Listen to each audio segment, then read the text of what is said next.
Babam, babam, babam, babam, babam, babam.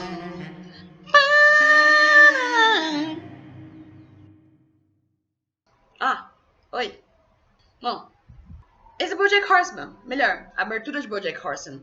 Animação original Netflix, lançada em 2014, criada por esse cara aí chamado Rafael Bob Waksberg, que na verdade é um comediante, escritor, produtor, ator e dublador americano.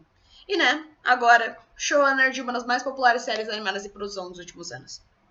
BoJack Horseman conta atualmente com 5 temporadas de 2 episódios cada, de mais ou menos 20 minutos de duração.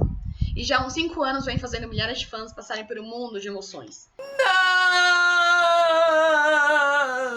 Mas o que especificamente vamos falar sobre BoJack hoje?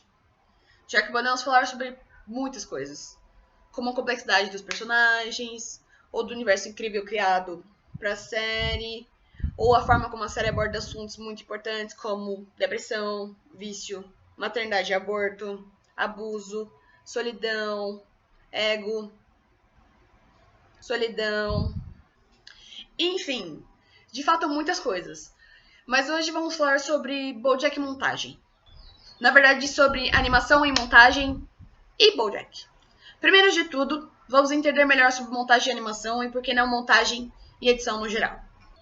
Montagem pode ser definida de forma simples como uma etapa de produção dentro do audiovisual, na qual tudo que foi captado e produzido é reorganizado e reajustado a fim de conseguir uma unidade, baseada em algum objetivo, seja ele narrativo, informativo, experimental ou etc.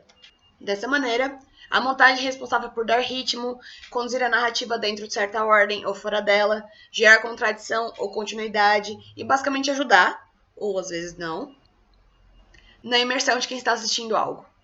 Todavia, dentro da animação, a montagem funciona de maneira um tanto diferente. Ela ainda cumpre as mesmas funções que acabei de mencionar, porém a diferença principal vem quando ela atua majoritariamente. Se no live action o momento de maior controle e força do montador é após os planos gravados, claramente, na animação ele é extremamente, 100%, indispensável e importantíssimo logo no começo da produção. Mas por quê? Bom, o que acontece é que quando produzimos uma animação, o custo, trabalho e tempo necessários são bem altos, mesmo se comparados proporcionalmente a um live action. Só para animar 2 personagens conversando, por exemplo, são necessários inúmeros frames e muito tempo dos animadores fazendo isso.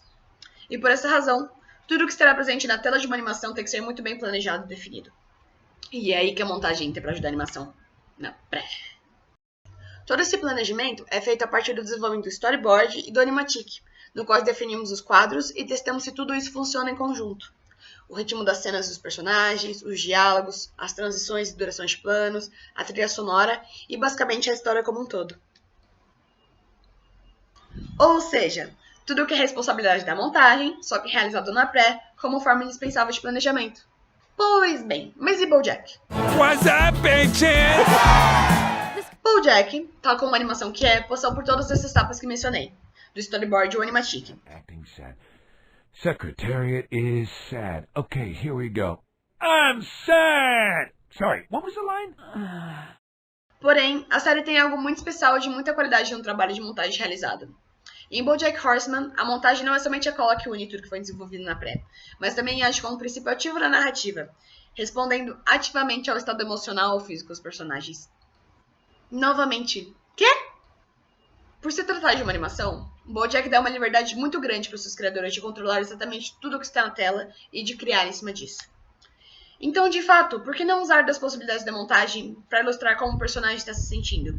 E mais do que isso, como ele vê o mundo. Abro um parênteses aqui que esse poder de treinamento do personagem com a ajuda da montagem claramente não é uma possibilidade restrita à animação. E que, pelo contrário, o live action também realiza muito bem essa função de maneiras diversas. Get out of my fucking head!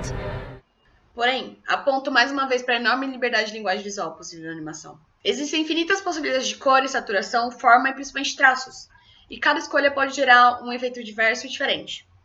Podemos observar, por exemplo, as diferenças entre O Menino e o Mundo e Tito e os Pássaros. Enquanto o primeiro tem traço fino e suave, e isso faz com que o mundo do personagem também seja muito mais suave, fluido, e o ritmo do longa também é paciente, devagar, com poucos cortes, Tito e os Pássaros, feito com pincelagem de tinta a óleo, tem traço bem marcado e regular, combinando com sua narrativa que se aproxima mais do terror e do expressionismo. Ele tem ritmo rápido, com cenas de ação e bem mais cortes. E é isso que é muito bem feito em BoJack também. Essa preocupação em explorar e experimentar diferentes usos de composição de quadro, de corte entre planos, de ritmo de ação, de mudança de cor e traço, e por aí vai. Sempre se preocupando em dar sentido para toda essa experimentação dentro da história e vice-versa. O próprio criador, Bob Waksberg, mencionou em entrevista que em muitos momentos essa experimentação de linguagem vem de um próprio desejo da equipe de tentar coisas novas, e depois, à sua maneira, isso acaba se encaixando dentro da história. Para analisarmos mais a fundo, agora eu vou dar exemplos de 2 episódios excelentes da 4ª temporada em que podemos ver na prática o uso da montagem como meio de conhecermos ao fundo um personagem e seu estado mental. Mas antes, uma explicação básica e rápida da série caso você não tenha assistido. E de novo, desculpe pelos spoilers, mas é bem básico. Aqui temos BoJack Horseman e aqui Beatrice Elizabeth Sugarman.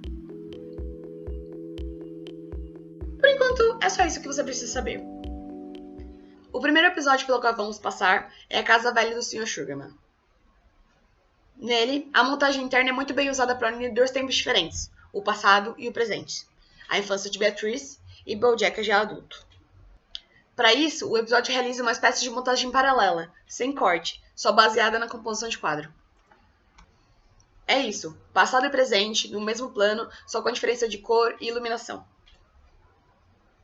Até que a diferença praticamente some e os 2 tempos acabam por se misturar, chegando num ápice até com mistura musical.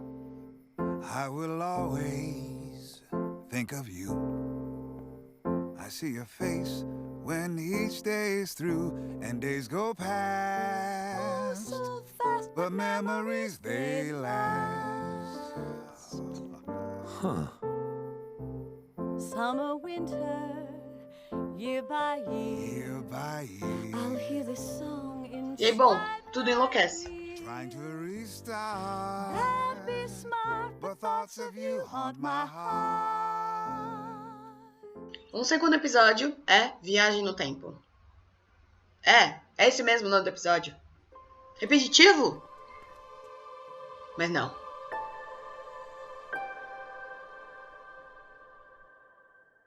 A genialidade desse episódio é que vemos o passado totalmente pelo ponto de vista de uma personagem, Beatrice, e com isso, acabamos vendo também as sequelas do Alzheimer. See you never. Who is that? BoJack? Como assim? Simples, a partir do uso de efeitos como glitch e blur. Na entrada dos personagens em quadro, na transição de planos, na composição de cena, tudo isso remete visualmente à confusão e esquecimento, o que é comum para as pessoas que possuem Alzheimer. Além disso, em outros momentos, vemos como sentimentos ou vontades de Beatrice também são expostos em quadro, alterando a forma como vemos o passado. Como, por exemplo, nessa cena em que, de acordo com o quanto a conversa está interessante para ela, a cor dos planos acaba mudando. Ora com cor bem apagada, ora com cor bem chamativa e brilhante. Ou mesmo, quando certos personagens e momentos parecem ter sido rabiscados pela própria Beatrice, para que não fossem lembrados. Como se ela quisesse, de fato, apagá-los da memória. Please don't stop! Stop! Mesmo que às vezes eles fujam de controle. Wait, please. I need to hold her. No, no. Wait, no. Please come back. I need to hold her. Please.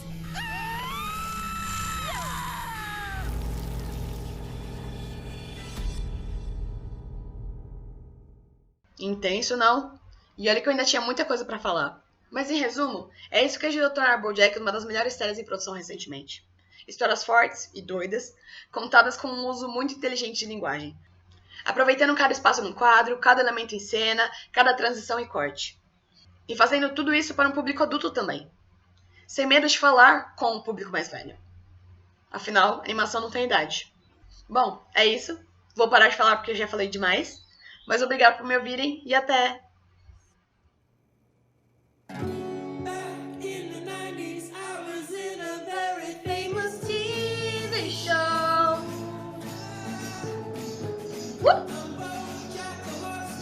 BoJack the horse don't act like you don't know. Eu acho... eu acho que eu devia parar de cantar, né? O vídeo ficou bom, né? A voz nem tanto, mas o vídeo ficou bom, sei. Mais ou menos, Acho que era ok,